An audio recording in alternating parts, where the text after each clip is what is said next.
Con esta imagen quiero resumir en gran parte lo que se veía en esos ambientes productivos allá por los inicios de la chacra. Podemos ver un cultivo de soja con muy pobre competencia con las malezas, donde las malezas predominan y en función de estas, la mayor predominancia son de gramíneas y latifoliadas perennes. ¿Y a qué se debían esos problemas de malezas? Principalmente al desconocimiento sobre la emergencia de malezas, cuándo emergen y por qué emergen, la adaptación local de las estrategias químicas, dosis, momentos, rotación de modos de acción, calidad de aplicación, etc. La baja intensificación y diversificación de cultivos que componían los esquemas de rotación, el aumento en la diversidad de malezas, en la comunidad de especies, y por último, muchas de esas malezas eran tolerantes y o resistentes a los diferentes modos de acción que conocen. Allá por el 2013 solamente se reportaban nada más y nada menos que 19 biotipos de malezas. ¿A causa de qué? A causa del de la utilización de la única herramienta como podía ser el control químico. 6 años después, casi 7 años, hemos duplicado el número de biotipos de malezas resistentes, según lo reporta REM, y tenemos hoy en día ya 22 especies, muchas de esas especies con resistencia múltiple a 2 o más modos de acción, puede ser glifosato, los graminicidas ALS y hormonales, a una tasa acelerada de 3 a 4 resistencias por año. Y solamente Amaranthus ocupa el 70,7% de la superficie agrícola nacional, mientras que Leucine, una gramínea anual, está ocupando el 31%. Entre las dos especies que ocupan la mayor cantidad de hectáreas a nivel país, son las especies que también predominan en nuestros sistemas de producción, por ende hemos abordado diferentes estrategias para controlarlas. Fíjense que en cuanto a Amaranthus, Leucine, Floris, Equinocloa y Sorgo de Alepo, todas presentes en nuestra zona, a excepción de Alcaz y los nabos, son especies de gran difusión y de gran predominancia en nuestros lotes. Y como ya lo decía Einstein, si buscamos resultados distintos, no sigamos haciendo lo mismo. Traducidos a nuestros sistemas, busquemos otras estrategias, parte de las químicas, para buscar resultados también distintos. Principalmente la chacra está localizada en el este de la provincia de Santiago del Estero, comprende próximos a la ciudad de Bandera. Son sistemas netamente agrícolas, está compuesta por diferentes miembros, muchos de ellos asesores y productores locales. En cuanto a las precipitaciones, estamos hablando de una zona semiárida, tenemos un régimen de precipitación que en promedio ronda los 810 milímetros, con una fuerte concentración primavera-estival. Y los ejes de investigación que empezó a trabajar la chacra, en los cuales se basó su proyecto de investigación, fueron principalmente la biología de las malezas, saber identificar las especies y cuándo emergen, el control químico de algunas especies, el control cultural y el manejo integrado por. En primer lugar, nos propusimos empezar a ver las especies y cuándo empiezan a aparecer en los lotes, en los sistemas de producción. Y podemos ver que las gramíneas perennes tienen una fuerte concentración en inicio de primavera. Entonces podemos ver, más allá de las diferencias entre las distintas especies, lo importante de esto es que hay una fuerte concentración, cercana al 70-80% en los meses de septiembre e inicio de octubre, y una segunda camada que puede llegar a aparecer en los meses de febrero, a veces coincidente con la siembra, con la cosecha de la soja primavera o el maíz temprano, donde tenemos un segundo pulso de nacimientos y complican aún más su manejo. En cuanto a las gramíneas anuales, emergen mucho más tarde que las gramíneas perennes. Estamos viendo que Leucine y Equinocloa tienen una emergencia en los primeros días de octubre hasta mediados de noviembre, y un segundo pulso que puede en muchos años a veces estar o no presente durante fines de enero. En cambio, las latifoliadas perennes, como Confrena y Borreria, Su emergencia es mucho más distribuida en el tiempo, arrancando en septiembre hasta los primeros días de noviembre, con un segundo pulso de nacimientos, evaluado en todos los años, a fines de enero. El colorado es una de las especies, como bien les mencionaba al inicio, de mayor predominancia en estos sistemas, y es la especie a la que le hemos puesto mayor foco midiendo todos los años los distintos pulsos de emergencia. Entonces podemos ver que la especie no tiene un patrón de distribución de emergencias focalizado o localizado, mejor dicho, en un determinado mes, donde vemos constantemente nacimientos a campo. Es por esto una de las razones por las cuales la especie hace que sea muy difícil de controlarla o manejarla con una única cantidad. Sí o sí debemos pensar en la sinergia de distintas estrategias. Como les mencionaba, la falta de concentración de nacimientos hace que sea una especie de difícil control. ¿Y con qué herramientas puntualmente trabajamos desde la chacra? En primer lugar, la parte de la biología de las malezas, y dentro de la biología de las malezas siempre hemos puesto foco en prevenir la infestación, prevenir que ese simiente llegue a nuestros lotes y en el caso de que llegue, evitar que forme semilla para así aumentar el banco. Segundo lugar, monitoreo de los lotes, llegar siempre a tiempo, implica siempre estar arriba de los lotes y estar sabiendo qué especies tengo y cuándo emergen. Es una característica fundamental en función de las especies que tengo presentes en mi lote, saber cuándo emergen para poder adelantarme y aplicar alguna estrategia de manejo.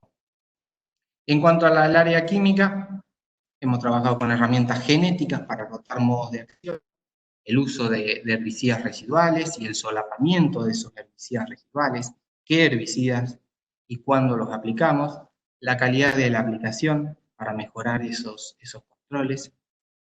Y en donde sí hemos puesto mucho foco es en los cultivos de servicios. Es una estrategia que anda muy bien y se adapta de forma excepcional a nuestros ambientes. Y dentro de ello, no solo cultivo de servicios, sino todo lo que tiene que ver con el manejo cultural, dentro de esto, la inclusión de cultivos estivales de renta o invernales. La rotación de esos cultivos y manejar la estructura del cultivo, fecha de siembra y distanciamiento entre hileras, las especies de cultivo de cobertura, puras o mezclas, cuándo se adapta mejor una u otra, la intensificación y diversificación, los cultivos de servicio y doble propósito, las siembras aéreas o terrestres. Y otro foco en el cual también hemos puesto algunos granos es en las aplicaciones selectivas, en el ahorro, en costos de aplicación, el menor impacto ambiental, la extracción manual en algunas plantas para no dejar simientes, el sinergismo de los cultivos de cobertura más los herbicidas residuales, y por último en la nutrición del cultivo que termina siendo una nutrición del sistema. Un sistema bien nutrido tiene mejores defensas para afrontar y controlar las malezas. Y yendo muy de lleno a lo que es el método de siembra de los cultivos de cobertura, hemos indagado qué método se adapta mejor a nuestros sistemas en función del antecesor y de en dónde estoy parado. Entonces tenemos tres grandes métodos, dos de ellos al voleo y uno en siembra terrestre, y lo hemos caracterizado en función de 5 atributos: la siembra a falta de piso, las siembras con cultivos en pie, la eficiencia de implantación, la uniformidad de siembra y el costo. En primer lugar tenemos el avión, que tiene la gran ventaja de permitirnos entrar cuando las condiciones de portabilidad del suelo no son las adecuadas, donde no podría entrar otro método de siembra. Y otra gran ventaja es la posibilidad de sembrarlo con un cultivo en pie, sobre todo cultivos de gran altura, como puede ser un maíz, un sorgo, un girasol. La eficiencia de implantación, estamos hablando de un 30 o un 50% en función de lo que venimos evaluando. La uniformidad de siembra puede ser una desventaja en este método de siembra, pero se ha visto que teniendo en cuenta algunos recaudos, esa uniformidad puede llegar a aumentar. Y el costo es muy variable, dependiendo de la zona, la oferta que haya de aviones y después de otras cuestiones del método de siembra en sí, como la densidad, que me define el ciclo de vuelos, y por último la distancia entre la pista y el lote. A mayor distancia, el costo también aumenta. Y el otro método es la siembra con altina. La siembra con falta de pisos muchas veces es un problema en este método de siembra. Me permite entrar con cultivos vegetando y en pie, todo en soja, algodón y trigo. La eficiencia de implantación puede ser de un 30 a un 50%, muy similar a lo que es un avión, pero la uniformidad de siembra es donde mejora por su sistema de distribución y dosificación. Y el costo también algo variable en función de la disponibilidad de maquinaria, que ronda entre los 13 y los 25 dólares. La siembra terrestre, obviamente, siempre tengo que esperar que el cultivo se coseche para poder entrar. En el caso del cultivo de soja para nuestros ambientes que se está cosechando, me permite inmediatamente salir a sembrar un cultivo de cobertura o un cultivo invernal de renta. Mientras que en el caso del maíz, esto se dificulta ya que el cultivo lo estamos cosechando ya en el mes de fines de junio, principios de julio. Y la eficiencia de implantación es muy buena porque siempre estamos poniendo en contacto la semilla con el suelo, por ende tiende a aumentar. Y los costos rondan entre los 28 y 36 dólares, es uno de los métodos de siembra también más caros. Y en cuanto al costo-beneficio, vemos que en los métodos de siembra aérea tenemos una gran ventaja que es la posibilidad de sembrar cuando tenemos un cultivo vegetando aún, caso de maíz, o el caso de soja, que nos permite adelantar mucho más la siembra, el momento de siembra, y tengo un cultivo que puede llegar a vegetar mucho más días. Y por el otro lado, la siembra con falta de pisos. El avión tiene una gran ventaja, si bien puede ser uno de los métodos más costosos, dependiendo en la zona donde estoy ubicado, tiene esa gran ventaja de independizarme de las condiciones de humedad del suelo. ¿Y por qué hemos probado tanto las siembras aéreas? Es uno de los métodos que se adapta muy bien para nuestros sistemas. Estamos en abril, fines de marzo, hasta mediados, fines de abril. Coincide justamente con el estadio R5, R6 en soja, previo de foliación, y R3 a R4 en el caso del cultivo de maíz, siempre con el cultivo vegetal. Los métodos que hemos evaluado siempre fueron altina, y el caso del uso de la siembra con avión. Luego de la cosecha de ese cultivo estival, empieza a vegetar el cultivo de servicio, y al adelantar la siembra, me permite en este caso, al ser gramíneas, centenos, triticales, trigo, también tener un secado mucho más anticipado, que en el caso de los cultivares de ciclo más corto, puede llegar a ser a fines de agosto, primeros días de septiembre. En el caso de cultivares un poco más largos, me permite avanzar mucho más adentro de la primavera y secarlo. Siempre el momento de secado va a estar definido en función de la oferta hídrica que tenga en ese suelo y la humedad edáfica. Donde en ambientes un poco más húmedos, en años más húmedos, me puedo dar el lujo de permitirme y dejarlo vegetar unos días más para que genere más biomasa. Luego el secado puede ser en forma química o en forma mecánica a través de un roller. Posterior al secado viene la etapa de barbecho químico corto y continúa el sistema de producción hacia un maíz o hacia una soja. Entonces, adelantar la implantación me permite, como gran ventaja, como gran beneficio para nuestro sistema, es la captura temprana de recursos. Cuando hablo de esto, estoy utilizando recursos que muchas veces se desperdician, agua, luz y nutrientes, que estos cultivos al empezar a vegetar mucho más temprano pueden estar capturándolos sin comprometer necesariamente el rendimiento del cultivo. Una captura temprana de recursos me permite generar más biomasa, mayor materia seca, biomasa aérea y un mejor control de malezas.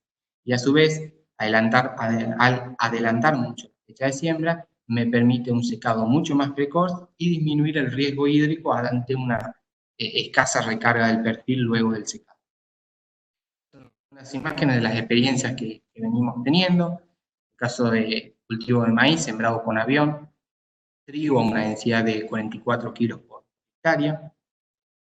El caso de centeno, sembrado en pre-cosecha de soja, también con avión. Y esto es al momento del secado. Fíjense la gran cobertura que tenemos en el lote, lo que hace imposible la emergencia de malezas. Es un sistema que se adapta muy bien a nuestros ambientes y estos son algunos resultados de las biomasas que venimos logrando. Estamos en promedio en los 4.300 kilos de materia seca, perdón, donde por ahí tenemos algunas diferencias en cuanto a los cultivos según antecesor. Hemos probado también en forma eh, innovadora el caso del cultivo de cobertura en algodón. En maíz, hasta el momento, lo único que hemos evaluado es el cultivo de gramíneas. La tendencia es de que tengan un menor rendimiento por cuestión de disponibilidad de nitrógeno. Y en el caso de soja, tanto las leguminosas como las gramíneas se adaptan muy bien, pero tenemos una dificultad en la siembra al voleo o aérea de Melilotus. Si bien es una especie muy naturalizada en nuestros ambientes, que se comporta muy bien, cuando la sembramos en forma aérea, pre-cosecha de soja, no tenemos buenas implantaciones, el número de plantas cae muchísimo, por ende los aportes de biomasa son bajos. Queda mucho por investigar en cuanto a la especie y buscarle la vuelta para que ese cultivo lo podamos incluir también dentro de nuestros esquemas mediante las siembras aéreas. En forma más resumida, en cuanto a la biomasa, las mezclas de vicia centeno tienen mayor aporte de materia seca a la siembra con antecesor de algodón. El maíz, la tendencia del aporte de materia seca es menor por una cuestión de disponibilidad de nitrógeno y por el momento de liberación del lote. Hacer un cultivo de cosecha ya en junio, julio, es cuando recién le estoy dando posibilidad de que entre luz y el cultivo empiece a vegetar. Por ende, la biomasa también va a ser menor. En cambio, en soja, una cosecha mucho más anticipada y dificultad entre distintos cultivos, gramíneas y vicias tienen igual comportamiento. El control de malezas para todos los casos es en promedio un 79, un 80%. Y fíjense que arriba de cada una de las barritas, cada uno de los cultivos de cobertura, quiero indicar que en esos cultivos siempre hay una aplicación de un herbicida en posemergencia de los cultivos de cobertura complementaria al control cultural para eficientizar mejor aún los controles de malezas otoño, invierno, primaverales. Y en siembra terrestre, ¿qué es lo que venimos aprendiendo? Hemos evaluado distintos cultivos de cobertura a través de la red de cultivos de servicio que lleva adelante APRESID, en una siembra terrestre en forma tardía, ya en el mes de julio, con 117 días vegetados. La biomasa promedio fue de unos 5.450 kilos, en donde las gramíneas por ahí tienden una tendencia a tener un mayor aporte de biomasa con respecto a las leguminosas puras. En cuanto a vicia, el efecto de la inoculación es muy marcado, y a través de simplemente inocular la semilla al momento de la siembra, podemos hasta duplicar o más aún la producción de biomasa. En cuanto a las mezclas de dos especies, vemos que al disminuir el número de gramíneas, el número de plantas de gramíneas, la producción de biomasa por ahí es mucho menor que cuando aumentamos la proporción de en el caso de las mezclas con 3 especies, la producción es mucho más estable, en torno a los 5.500 kilos. Como les mencionaba anteriormente, el efecto de la inoculación del cultivo de cobertura tiene un impacto muy fuerte sobre el éxito o la productividad de ese cultivo y qué es lo que estoy buscando. Una mayor biomasa, como les mencionaba anteriormente, donde evaluamos en distintos sitios, puede llegar a casi duplicarse la producción de biomasa. Y no solo la biomasa, sino que el control de malezas y la cobertura del suelo. Y en cuanto a especies puras o especies consociadas, vemos un mejor comportamiento en las especies consociadas, variando la densidad, las proporciones de gramínea y leguminosas en función del cultivo sucesor. En este caso, al ir a un cultivo de maíz, tendemos a aumentar la proporción de leguminosas dentro de esa mezcla, y a ir a un cultivo de soja, la proporción de gramíneas debe ser por ahí un poco mayor a lo que son las leguminosas. Las mezclas con 3 especies o 2 especies, raigastre, volpersa Ibicia. La gras no es una especie muy adaptada a nuestros ambientes, como sí lo puede ser triticale y centeno. Y por el otro lado, el barbecho químico, donde el control de malezas únicamente se basa en el uso de una única herramienta, como es el uso de herbicidas residuales. Y luego del secado, su cultivo de cobertura y a la siembra del maíz siguiente, tenemos dos alternativas o dos contrastes muy fuertes, que es el suelo cubierto, una buena biomasa en el suelo que imposibilita la entrada de luz, el aumento de la temperatura del suelo y con ello la emergencia de las malezas. Y por el otro lado, el antecesor barbecho químico, un suelo completamente desnudo, donde ya se puede ver la proliferación de malezas otoño-primaverales. ¿Y qué otros servicios agroecosistémicos también estamos viendo? No solo el control de malezas, el aporte de biomasa y el control de malezas, sino también la mejora en las propiedades físicas de los suelos, en este caso, el cultivo más extremo, pero también puede ser con Melilotus, el caso de Rabanito, a través de sus importantes raíces, donde forman grandes galerías en el suelo que también posibilitan un aumento en la infiltración y una disminución en la densidad aparente. Perdón. Y por el otro lado, uno de los cultivos que venimos evaluando en esta última campaña es incluir cultivo de cobertura en algodón. Podemos ver en la imagen de la izquierda el rastrojo puro de algodón luego de su cosecha. Y por el otro lado, en la imagen de la derecha, una mezcla, sembrado siempre en pre-cosecha, en predefoliación de algodón, en este caso con altina o con avión. Y a través de las curvas de NDVI podemos ver el comportamiento que tienen los distintos cultivos y cómo se comportan los cultivos de cobertura cuando los sembramos en forma aérea. Por un lado tenemos el cultivo de algodón, sembrado ya en el mes de noviembre, el cual vegeta hasta el mes de julio, pero previo a la defoliación se siembran los cultivos de cobertura, allá por el mes de abril, como les mencionaba al inicio. Ese cultivo de cobertura empieza a emerger y a competir con las malezas y vegetar dentro del cultivo de algodón en pie. Y podemos ver una gran diferencia entre las distintas especies o mezclas de especies. El caso del centeno, al ser de un porte mucho más erecto, tiende a tener menor NDVI y la caída de ese NDVI a lo largo de la primavera se debe únicamente a la senescencia foliar.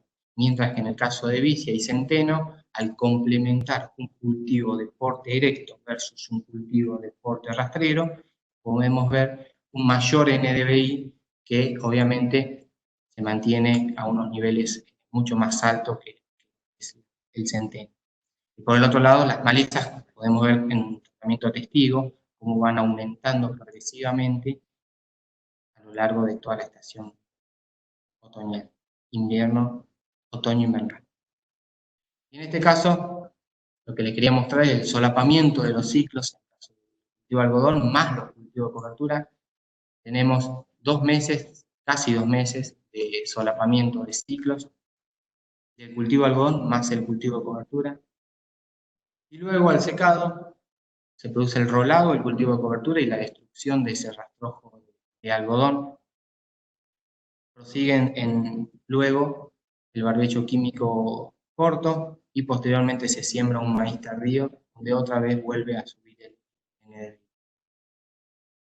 Entonces tengo un mayor periodo de ocupación del lote, un cultivo vegetando en muchos más días durante la estación otoño-invernal, que muchas veces el cultivo de algodón, luego de su cosecha, pasa a la etapa de barbecho químico hasta la siembra del cultivo estival siguiente.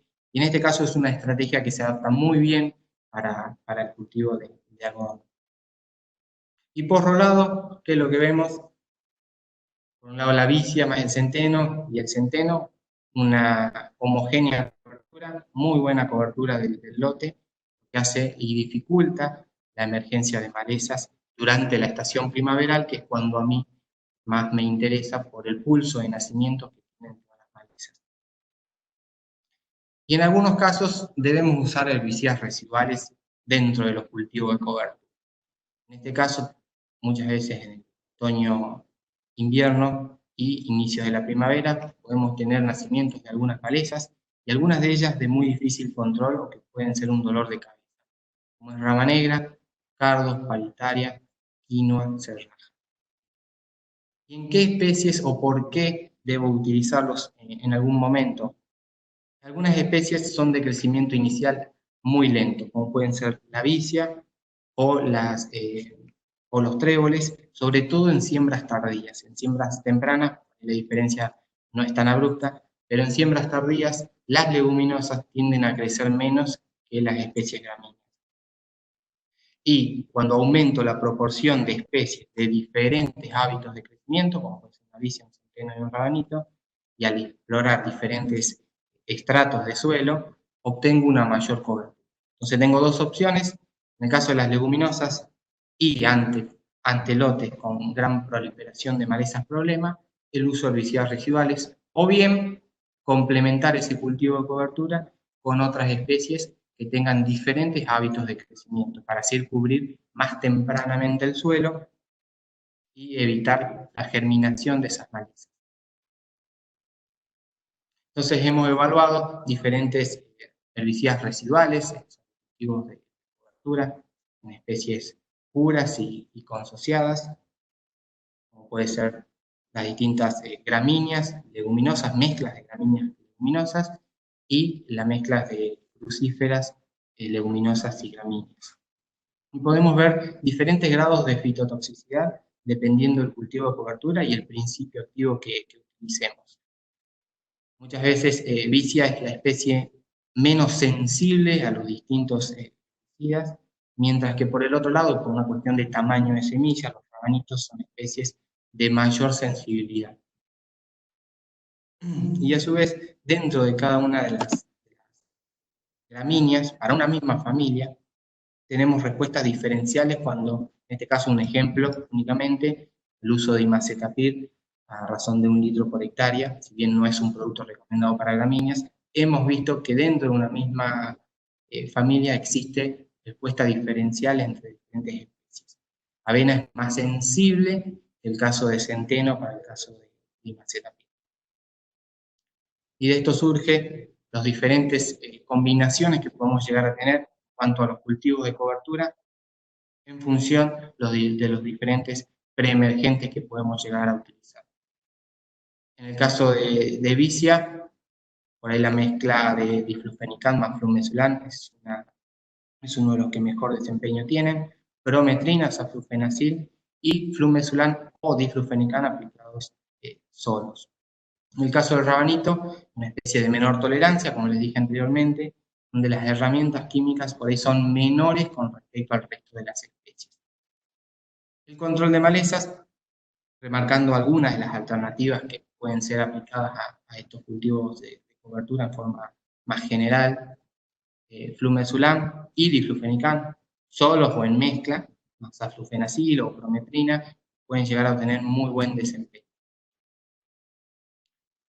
Y para finalizar, sabemos que el control de malezas muchas veces estuvo focalizado en ver y detectar qué especie tengo presente en el lote y recurrir siempre a una única estrategia, que es el control químico de esas malezas.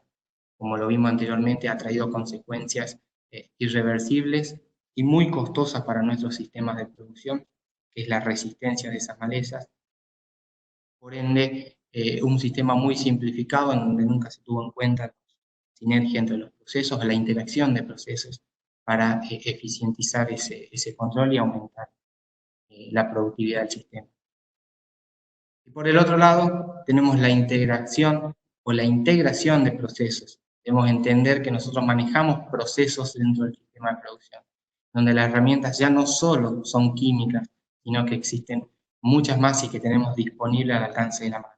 Pueden ser cultivos de renta, en siembras tempranas, en siembras tardías, siembras de cultivos de cobertura, en forma aérea, en forma terrestre, tenemos diferentes métodos de siembra, el uso de distintas especies según el propósito o la función que estoy buscando para mi sistema, sean gramíneas, leguminosas o las mezclas con crucíferas, las diferentes estrategias de control químico que también son útiles, pero no debemos olvidarnos del resto de las herramientas. Bueno, estos son los miembros de la chacra, está compuesta por 16 miembros. La información aquí presentada pertenece al equipo de la chacra y ellos son sus miembros fundadores, como así también a la mesa de expertos, colaboradores de la chacra y al equipo de sistema chacras desde la coordinación y la gerencia. Muchas gracias. Bueno, muchas gracias, Emma. Ahora vamos a dar lugar al espacio de preguntas para Emma. Nosotros vamos a estar seleccionando un par de preguntas que ustedes escriban ahí en el espacio de preguntas y respuestas.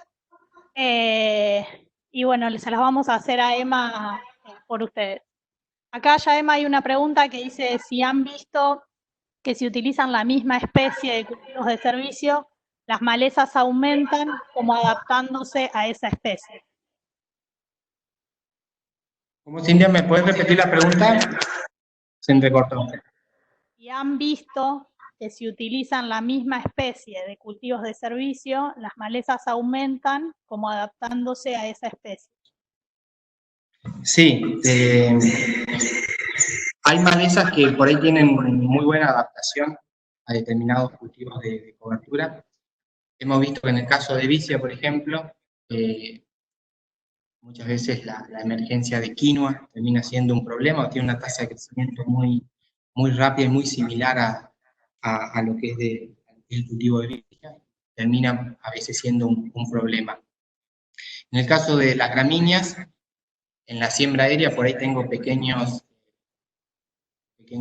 manchones donde no se establece el cultivo, y eso posibilita la emergencia de otro tipo de malezas como es parietaria y rama negra. De ahí viene a veces la complementación química en los métodos de siembra aérea.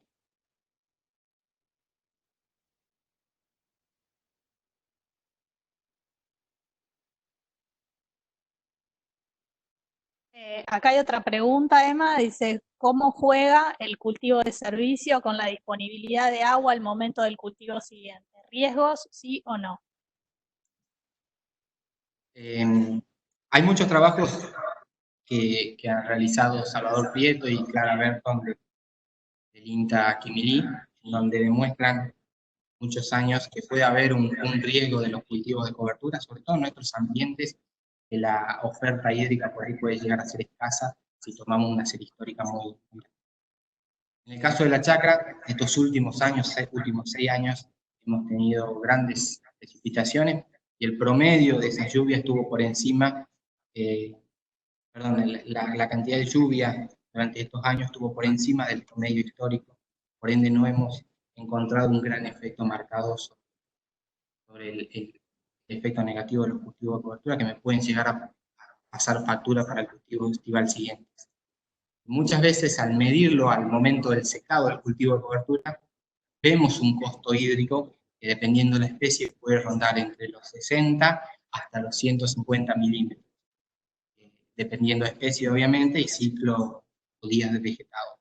Pero luego a la siembra de ese cultivo de soja, ese cultivo de maíz, el costo hídrico disminuye y se equipara prácticamente a lo que es el barbecho, sin comprometer obviamente la disponibilidad de agua para. Bueno, acá hay otra pregunta, dice, a la hora del secado de los cultivos de servicio, ¿en qué momento hacerlo? ¿Qué método es el más indicado y qué tipo de rolo? En el caso de las gramíneas, en primer lugar, el momento del secado va a depender de varios factores. Para nuestros ambientes, uno de los factores de mayor importancia es la oferta hídrica al momento del secado. Si tengo un suelo muy recargado en cuanto a humedad, puedo permitirme y darme el lujo de dejar vegetar ese cultivo.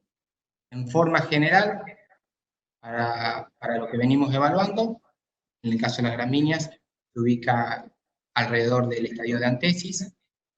En el caso de las vicias, 30% de floración, o podemos dejar unos días más que forme también semilla, renovar el banco de semillas y después tener una resiembra natural, como a veces lo hacemos en el caso de Medilotus.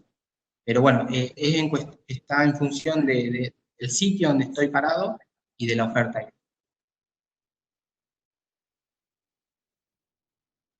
Perfecto. Acá dice también cómo manejan la destrucción del rastrojo en algodón por picudo en el momento que lo realizan.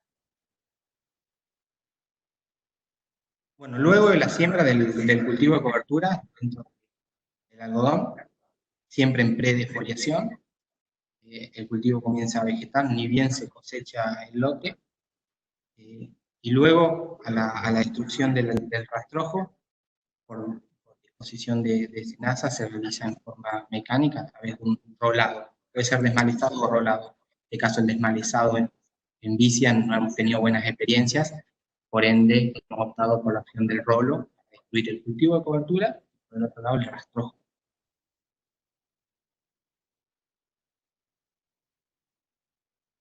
Otra pregunta es cómo fueron los rendimientos posteriores de los cultivos comparando los cultivos de servicio con el barbecho químico.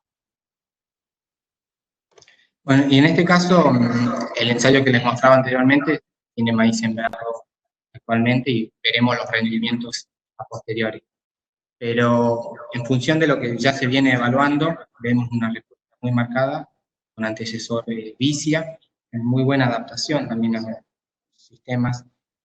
Y en el caso del centeno, a veces necesito recurrir a una fertilización que compense esa inmovilización de nitrógeno por parte del plantón. Y en cuanto al barbecho químico, todos estos años que por ahí tuvimos una mayor proporción de lluvias, primavero-estival, a veces ese nitrógeno que lo tengo disponible por mineralización lo termino perdiendo por el lavado que se produce. Por ende, los cultivos de cobertura vicia pueden llegar a potenciar el sistema. Emma, se escucha que te hago una pregunta también de otra. Hablaste de secado químico en la mayoría de los cultivos. ¿Por qué motivo no se utiliza el rolado como método de secado de los cultivos de servicio, teniendo en cuenta que esto podría impactar en el coeficiente, en el índice ambiental del sistema? Gracias por la pregunta de Juan. Sí. En este caso, los resultados mostrados de las siembras aéreas del cultivo de cobertura son en lotes de producción.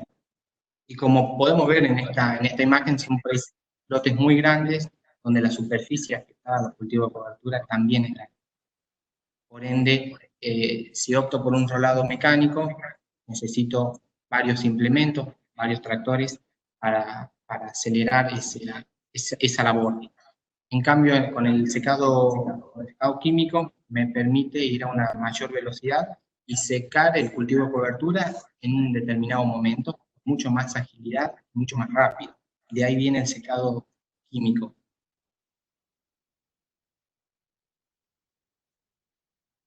Acá también preguntan en siembras de cultivos de servicios terrestres, ¿cuántos kilos se utilizan en el centeno? En el caso de centeno, de 30 a 35 kilos por hectárea, dependiendo obviamente de la calidad de semilla. Y en el caso del resto de las gramíneas, algo muy similar se usa para el caso de triticale. Y para el caso de avena hemos evaluado un caso extremo que fueron 25 kilos con muy buenos resultados.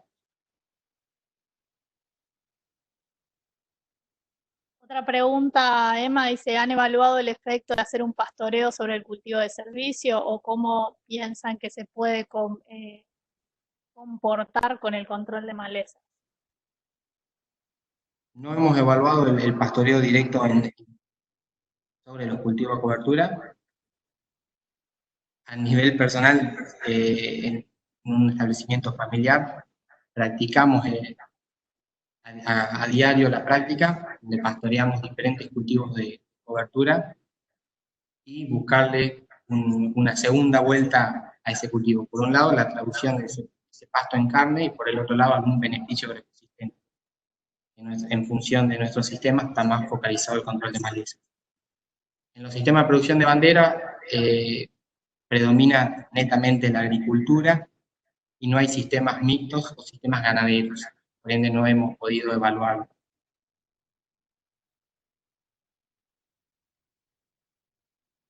Otra pregunta es, ¿qué herbicida postemergente puedo usar en una vicia que tengo mucho nacimiento de ortiga mansa?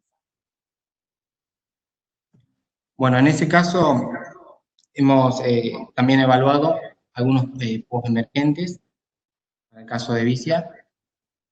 Flumesulam y diflufenicam vuelven otra vez a ser una de las mezclas que podemos llegar a optar, pero depende también del estadio fenológico del cultivo y el momento en el cual realizó la aplicación. Si bien siempre vamos a ver algo de fitotoxicidad, no es un cultivo que se va a perder para el caso del control de esta aplicación. Acá preguntan cómo se logra mayor eficiencia de implantación en una siembra aérea.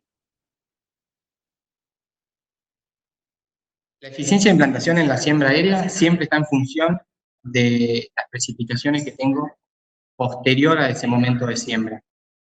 Para nuestros ambientes y en función de la oferta hídrica, patrón de distribución, se localiza en el mes de abril. Eso indica que posterior a la siembra, en nuestro caso, podemos llegar a tener una lluvia de 60 a 70 milímetros promedio que me asegura esta implantación. Y en segundo lugar, el cultivo antecesor. Por ahí en cultivo de maíz, hacerle un corte mucho más electófilo y la hoja me hace un efecto paraguas, el número de semillas puede llegar a disminuir en la superficie del suelo versus un cultivo de soja o un cultivo de algodón. Pero básicamente el éxito o el fracaso radica en las lluvias posteriores al momento de siembra. Bueno, muchas gracias, Emma. Quedaron un par de preguntas, pero bueno, después te las las podés hacer. Incluso ahí en la presentación está el email de Emma, así que cualquier duda que tengan van a poder contactarlo. Así que bueno, muchas gracias por la asistencia a todos. Y quisiera que por favor, si pueden en lo posible, contesten esas preguntas de la encuesta que está al final de la charla reitero, para mejorar futuras conferencias que hagamos. Gracias. Muchas gracias.